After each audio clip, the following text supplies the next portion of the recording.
The Tale of the Flopsy Bunnies by Beatrix Potter. Hmm, dang it.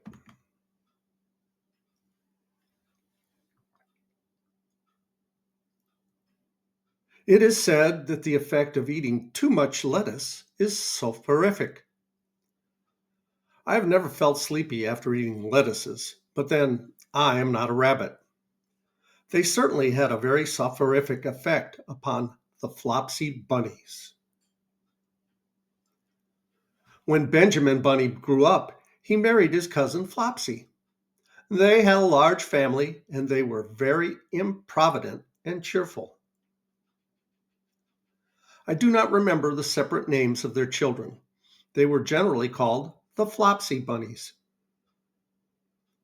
As there was not always quite enough to eat, Benjamin used to borrow cabbages from Flopsy's brother, Peter Rabbit, who kept a nursery garden.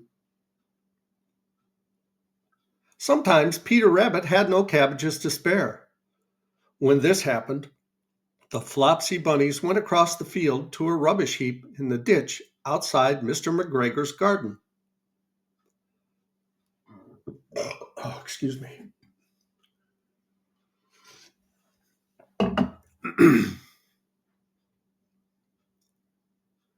Mr. McGregor's rubbish heap was a mixture.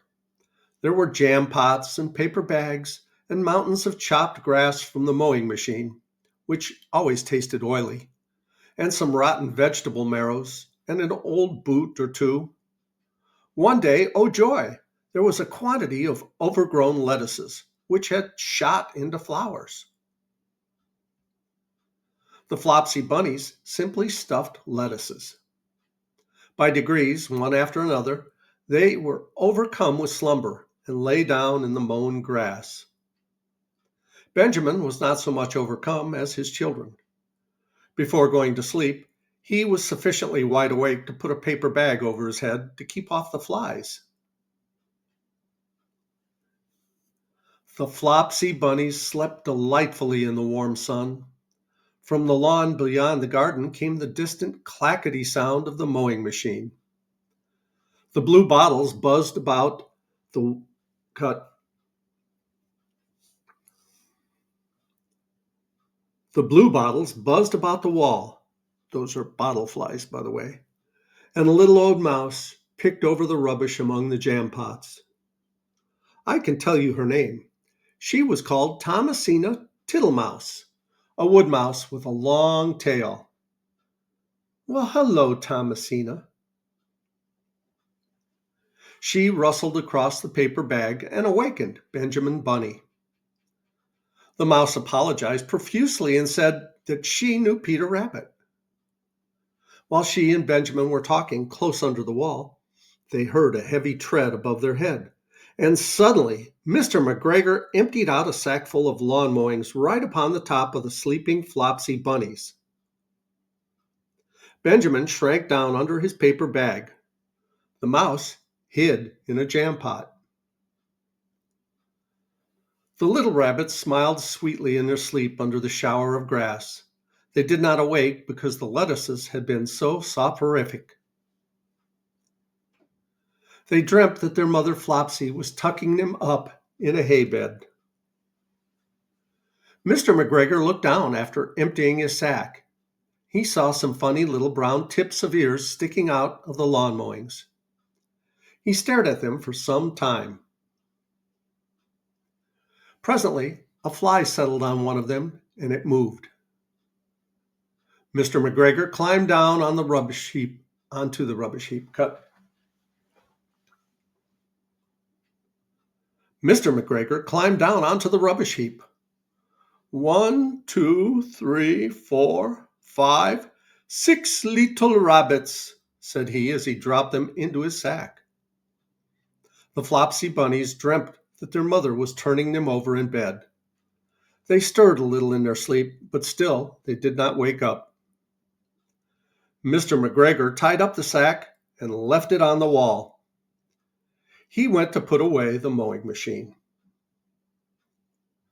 While he was gone, Mrs. Flopsy Bunny, who had remained at home, came across the field. She looked suspiciously at the sack and wondered where everybody was. Then the mouse came out of her jam pot, and Benjamin took the paper bag off his head, and they told the doleful tale. Benjamin and Flopsy were in despair. They could not undo the string. But Mrs. Tittlemouse was a resourceful person. She nibbled a hole in the bottom corner of the sack. The little rabbits were pulled out and pinched to wake them. Their parents stuffed the empty sack with 3 rotten vegetable marrows, an old blacking brush, and 2 decayed turnips. Then they all hid under a bush and watched for Mr. McGregor. Mr. McGregor came back and picked up the sack and carried it off. He carried it hanging down as if it were rather heavy. The Flopsy bunnies followed at a safe distance. They watched him go into his house, and then they crept up to the window to listen. Mr. McGregor threw down the sack on the stone floor in a way that would have been extremely painful to the Flopsy bunnies if they had happened to have been inside it. They could hear him drag his chair on the flags and chuckle. 1, 2, 3, 4, 5, 6 little rabbits, said Mr. McGregor. Eh, what's that? What have they been spoiling now? Inquired Mrs. McGregor. 1, 2, 3, 4, 5, 6 little fat rabbits, repeated Mr. McGregor, counting on his fingers. 1, 2, 3. Don't you be silly. What do you mean, you silly old man? In the sack. 1, 2, 3, 4, 5, 6, replied Mr. McGregor. The youngest Flopsy bunny got upon the windowsill. Mrs. McGregor took hold of the sack and felt it. She said she could feel 6, but they must be old rabbits because they were so hard and all different shapes.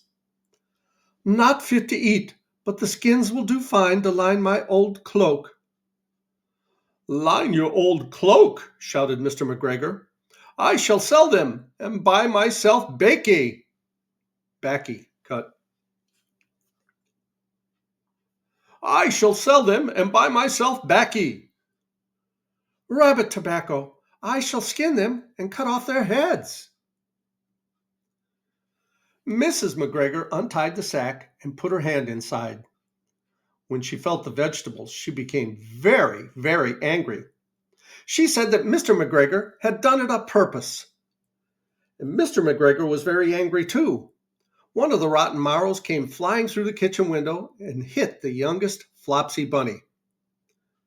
It was rather hurt. Then Benjamin and Flopsy thought that it was time to go home. So Mr. McGregor did not get his tobacco, and Mrs. McGregor did not get her rabbit skins.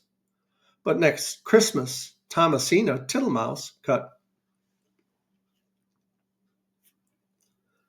But the very next Christmas, Thomasina Tittlemouse got a present of enough rabbit wool to make herself a cloak and a hood and a handsome muff and a pair of warm mittens. The end. Well, I hope you liked that story of the Flopsy bunnies, and I hope you come back for our next one. I love you guys. As Tigger says, ta-ta for now.